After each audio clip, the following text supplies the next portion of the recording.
escalating tension in Ukraine and a perceived shift in U.S. foreign policy under President Donald Trump, the United Kingdom has spearheaded the formation of a coalition of the willing to bolster Ukraine's defense capabilities. This initiative underscores Europe's commitment to regional security, even in the absence of traditional U.S. support.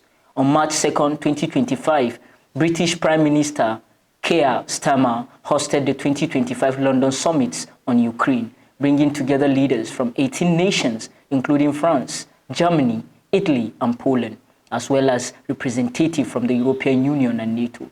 The summit aimed to coordinate support for Ukraine amidst the ongoing Russian aggression and to address concerns arising from the recent US-Russia dialogue that excluded European participation. However, the British Prime Minister Keir Starmer re-emphasized that for Europe to succeed, they need US backing. To succeed, this effort must have strong US backing. We're working with the US on this point after my meeting with President Trump last week. And let me be clear, we agree with the President on the urgent need for a durable peace. Now we need to deliver together. NATO Secretary Mark Rutte said other European nations will deploy peacekeeping troops to Ukraine. To make sure that Putin will never, ever again try to attack Ukraine, post a ceasefire/peace deal. Then obviously it means that you will have Europeans active in Ukraine to make sure that that peace is kept. The European Commission President Ursula von der Leyen emphasized on the effort for European countries to rearm in order to defend their own borders. After a long time of underinvestment, it is now of utmost importance to step up the defence investment for a prolonged period of time. The UK has committed £1.6 billion in export financing to procure over 5,000 air defence missiles for Ukraine. This is in addition to a previously announced £2.2 billion loan for military aid funded by profit from frozen Russian assets. Prime Minister Starmer emphasized Europe's responsibility to lead this initiative, stating that the UK is prepared to support Ukraine with boots on the ground and plane in the air as part of a peace enforcement operation. We will go further to develop a coalition of the willing to defend a deal in Ukraine and to guarantee the peace. Not every nation will feel able to contribute, but that can't mean that we sit back.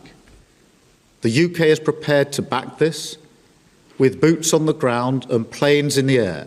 Together with others, Europe must do the heavy lifting. French President Emmanuel Macron has proposed a one-month truce between Europe and Russia to facilitate de-escalation. He also advocated for increased European defense spending, suggesting it should reach 3.5% of GDP to counter Russian militarization.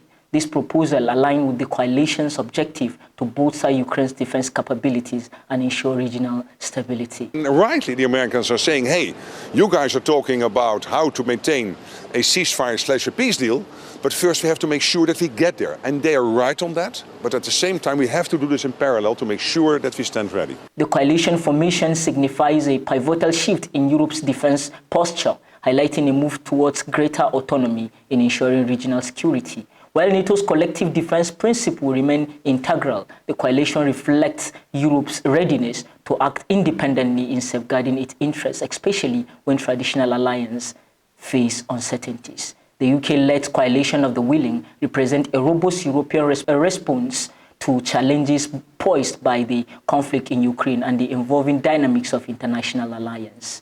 By taking decisive action, European nations aim to uphold Ukraine's sovereignty and maintain stability in the region, even in the absence of US backstop. In Nigeria, the town of Dutsin-Ma in Katsina State has been rocked by yet another brazen attack as bandits invaded an off-campus student residence, abducting 4 students of the Federal University Dutsin-Ma. The incident, which occurred late Sunday night, has plagued the university community into fear and uncertainty. According to eyewitness accounts, the heavy armed bandits stormed the off-campus hostel located in the low-cost area of Dutsin-Ma, firing sporadic gunshots into the air to instill panic before whisking away the students. The operation reportedly lasted for over an hour, left residents in shock as security operatives were unable to thwart the attack in time. A student who spoke on anonymity described the incident as terrifying. We were preparing for the upcoming semester exams when we suddenly heard gunshot. Everyone was running for safety. It was a nightmare, the student recounted. The adoption was triggered widespread panic among students and their families, with many parents calling for heightened security measures around the university and its environments. The institution management, in a press statement, condemned the attack and assured the efforts were underway to secure the release of the kidnapped students. We're working closely with security agencies and the relevant authorities to ensure the safe return of our students. The safety of our students remains our top priority, the statement read. The Katsina State Police Command confirmed the attack, stating that a joint operation involving security operatives had been launched to track down the perpetrators and rescue the adopted students. However, as of press time, no official update had been given on the progress of the rescue efforts. The last adoption adds to the growing wave of insecurity within northern Nigeria and, in fact, Nigeria as a whole, where banditry and kidnapping were becoming alarmingly frequent. The Federal University Dutsin-Ma, which has been a beacon of hope for many students, now finds itself at the heart of the insecurity crisis threatening educational institutions in Nigeria. Parents, students, and university communities are calling on the federal government to take decisive action to protect lives and properties, particularly in vulnerable areas.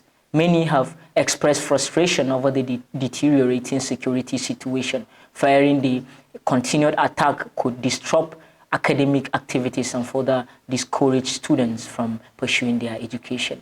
As the nation watches, all eyes are on the security agencies to bring the perpetrators to justice and ensure the safe return of the adopted students.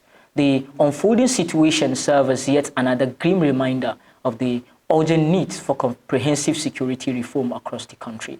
What will it take to end the relentless wave of insecurity threatening the life of students and communities across Nigeria?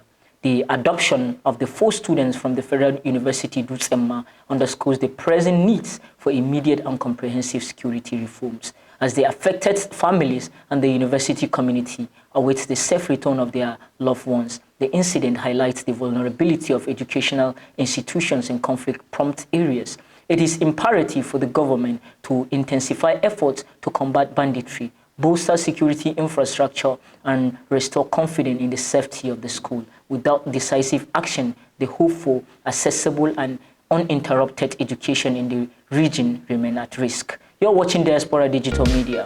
For more of this content, follow us on our social media platform. Subscribe to our YouTube channel. Don't forget to like this video. Hit the notification bell to get alerted when we drop a new video. I am Ibrahim Umar Wasey. Bye for now.